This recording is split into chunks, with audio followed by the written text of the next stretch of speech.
Hello everyone, আপনারা কেমন আছেন? আশা করি আপনারা সবাই ভালো আছেন। সো আজ বানাতে চললাম বাটার দিয়ে ঘি। এখানে আমি আমুল বাটার ইউজ করেছি। তো কড়াই গরম হওয়ার পর আমরা বাটারটা দিয়ে দিব মেল্ট হওয়ার জন্য। আর কন্টিনিউয়াসলি আমাদের নাড়াচাড়া করতেই হবে। দেখতে পাচ্ছেন আমি কন্টিনিউয়াসলি নাড়াচাড়া করছি। আর এইসব আমাদের মিডিয়াম হিটে করাই ভালো। তো কন্টিনিউয়াসলি আমাদের নাড়াচাড়া করতেই হবে, সো দ্যাট এটা বার্ন হবে না। নাড়াচাড়া করতেই আছি, দেখতেই পাচ্ছেন। তারপর ঘি এই দেখেন মেল্ট হয়ে গেল। তারপর কন্টিনিউয়াসলি সেম আমাদের নাড়াচাড়া করতেই হবে। এটা আপনার নাড়াচাড়ার উপরেই, সো দ্যাট এটা বার্ন হবে না। তারপর আপনি দেখতে থাকবেন কন্টিনিউয়াসলি নাড়াচাড়া করতে করতে এই যে আমাদের একটা ফোম টাইপের হয়ে যাবে, পুরো ফোম হয়ে যাবে, ফেনা ফেনা টাইপ হয়ে যাবে।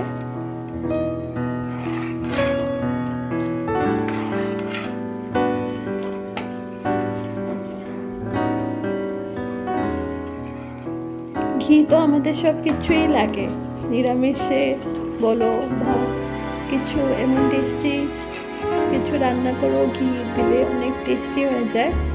তো দেখতেই পাচ্ছেন আপনারা পুরো ফোম হয়ে গেছে।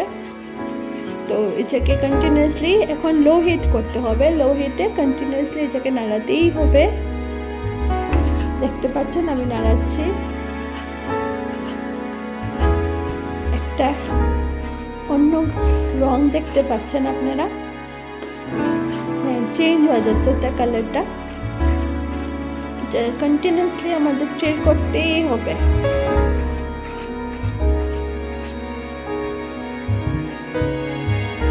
দেখতে পাচ্ছেন কালারটা অল্প অল্প চেঞ্জ হয়ে আসছে।